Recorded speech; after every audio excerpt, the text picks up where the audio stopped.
السلام علیکم عزیز طلباء و طالبات، ہم سید ضیاء الدین حاضر ہوئے ہیں ایک نئے تعلیمی ویڈیو کے ساتھ۔ آج کی ویڈیو میں ہم جماعت ششم مضمون جنرل سائنس کے سبق نمبر 1 قدرتی وسائل ہوا، پانی اور زمین، اس سبق سے متعلق مزید معلومات حاصل کریں گے۔ آج کی اس ویڈیو میں ہم قدرتی وسیلہ ہوا، اس سے متعلق معلومات حاصل کریں گے۔ یہ ویڈیو اس سبق کا پارٹ 2 ہے اور پارٹ 1 میں ہم قدرتی وسائل کسے کہتے ہیں اس سے متعلق معلومات حاصل کر چکے ہیں۔ کرۂ ارض کے اطراف پائے جانے والے فضائی کرے کی ہوا میں نائٹروجن، آکسیجن، کاربن ڈائی آکسائڈ، 6 غیر عامل گیسز نائٹروجن ڈائی آکسائڈ، سلفر ڈائی آکسائڈ، آبی بخارات، گرد کے ذرات وغیرہ شامل ہوتے ہیں۔ دراصل یہی ہوا ہے۔ آپ سمجھ گئے ہوں گے کہ ہوا کرۂ ارض پر پایا جانے والا کئی گیسوں کا ہمیشہ ہے اور فضائی کرے کا ایک اہم حصہ ہے۔ کہنے کا مقصد یہ ہے کہ فضائی کرے میں جو ہوا موجود ہے تو ہوا کے اندر کئی گیسز ہے۔ ہوا کئی گیسوں کا ہمیشہ ہے: کاربن ڈائی oxide, oxygen, nitrogen, sulphur dioxide اور 6 دیگر عامل گیسز۔ ان تمام اجزاء سے مل کر کیا بنی ہے؟ ہوا۔ ہوا کو ہم دیکھ نہیں سکتے لیکن محسوس کر سکتے ہیں، جیسے ٹھنڈی ہے، گرم ہے۔ نباتات کے لہرانے سے، ٹہلنے سے ہمیں ہوا کا پتہ چلتا ہے۔ ہوا میں مختلف اجزاء کا تناسب۔ ہوا میں نائٹروجن کا تناسب 78% ہے، جبکہ آکسیجن کا تناسب 21% ہے۔ آرگن کا تناسب 0.9% ہے اور ہوا میں دوسری گیسز اور دیگر اجزاء کا تناسب 0.07% ہے اور کاربن ڈائی آکسائڈ کا تناسب 0.03% ہے۔ تو یہ جو تناسب ہم نے دیکھے ہوا میں موجود اجزاء کا ہے، تو ہوا میں نائٹروجن کا تناسب سب سے زیادہ ہے، اس کے بعد آکسیجن 21% ہے۔ زمین کے جو ہوائی کرے ہے، اب ہوائی کرے میں جو ہوا کا جو تناسب ہے اب وہ ہم دیکھیں گے۔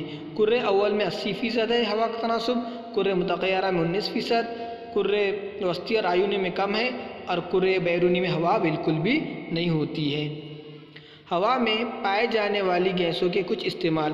نائٹروجن کا استعمال جانداروں کو ضروری پروٹین کی دستیابی میں، امونیا کی تیاری میں اور غذائی اشیاء کو ہوا بند کرنے میں ہوتا ہے، جبکہ آکسیجن کا استعمال ہم انسان جاندار عمل تنفس، سانس لینے چھوڑنے کے لیے کرتے ہیں۔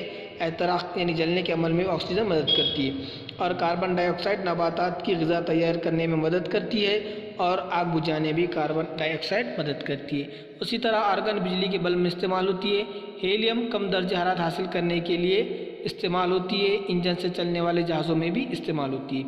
نیون کا استعمال اشتہاروں اور راستوں کی لائٹ کے لیے ہوتا ہے۔ کرپٹون فلوروسینٹ پائپ میں استعمال کی جاتی ہے اور زینون فلیش فوٹوگرافی میں اس کا استعمال ہوتا ہے۔ یعنی ہوا میں جو مختلف گیسز ہیں ان کا استعمال ہم کس طرح کرتے ہیں ٹیکنالوجی میں، یہ ہمیں بتایا گیا ہے۔ اسے ہمیشہ ذہن میں رکھیں، ہوا میں مختلف گیسوں اور دوسرے اجزاء کے توازن کی وجہ سے کرۂ ارض پر جانداروں کا وجود قائم ہے۔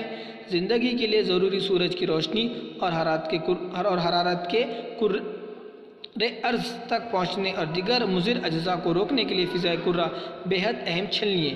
گرد، بادل، برف اور بارش وغیرہ کرۂ ارض کی وجہ سے وجود میں آتے۔ یعنی کہنے کا مقصد یہ ہے کہ ہوا میں جو موجود جو مختلف گیسز ہے تو ان کا توازن اگر صحیح رہا تو وقت پر بارش ہوگی اور ہر وقت پر بارش ہوگی اور ماحول بھی صحیح رہے گا۔ تصویر میں آپ دیکھیں گے تو آپ کو نظر آ رہا ہوگا کہ فیکٹریوں سے کچھ دھواں نکل رہا ہے، موٹر گاڑیوں سے، کاروں سے کچھ دھواں نکل رہا ہے اور کہیں آگ لگ جائے یا ایندھن جلنے پر بھی کچھ دھواں نکلتا ہے، آپ تصویر میں دیکھ رہے ہیں۔ تو یہ جو دھواں ہوتا ہے یہ سیدھے کہاں پر جا کر ملتا ہے؟ ہوا میں۔ تو یہ جو دھواں جب ہوا میں ملتا ہے تو یہ ہوا کو آلودہ کرتا ہے، یہ ہوا کو خراب کر دیتا ہے۔ یعنی ہوا میں جو موجود جو مختلف گیسیں ہیں، جو اجزاء ہیں، ان کا جو تناسب ہے اس کو بگاڑ دیتا ہے، جس کی وجہ سے کیا ہوتا ہے؟ وقت پر بارش نہیں ہوتی ہے اور سانس لینے میں تکلیف ہوتی ہے اور مختلف بیماریاں ہوتی ہیں، جس سے انسانوں کو، جانداروں کو اور نباتات کو بہت زیادہ نقصان ہوتا ہے۔ اوپر دی ہوئی تمام تصویروں میں مختلف چیزوں سے دھواں خارج ہوتا ہوا نظر آ رہا ہے۔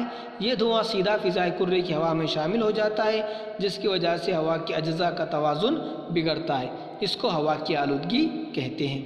سواریوں، بڑے بڑے کارخانوں میں ایندھن کے احتراق، اسی طرح لکڑی، کوئلہ جیسے ایندھن کے ادھورے احتراق سے خارج ہونے والے مضر گیس وغیرہ کی وجہ سے دن بدن ہوا کی آلودگی مسلسل بڑھتی جا رہی ہے۔ یعنی مختلف چیزوں کو جلنے سے، فیکٹریوں کے دھوئیں سے، موٹر گاڑیوں کے دھوئیں سے کیا ہو رہا ہے؟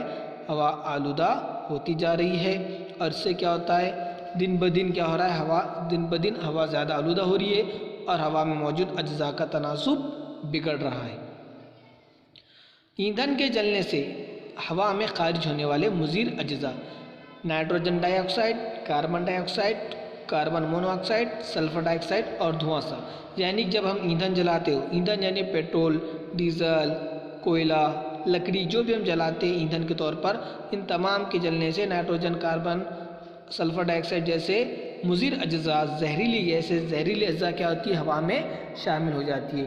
اس کا ڈائریکٹ اثر ہم پر پڑتا ہے، سانس لینے میں تکلیف ہوتی ہے، نباتات کا نقصان ہوتا ہے، اور ہوا آلودہ ہو جاتی ہے، اور ہوا میں موجود اجزاء کا تناسب بگڑ جاتا ہے۔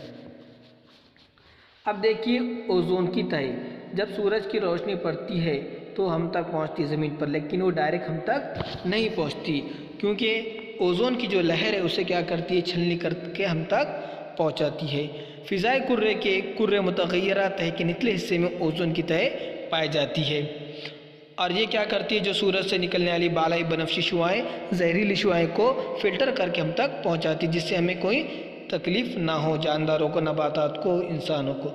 اور یاد رہے تبریدی آلات، ریفریجریٹر وغیرہ میں ہوا کو سرد کرنے کے لیے استعمال ہونے والی کلورو فلورو کاربن اور کاربن ٹیٹرا کلورائڈ گیس ہوا میں شامل ہونے سے اوزون کی تہہ برباد ہو جاتی ہے۔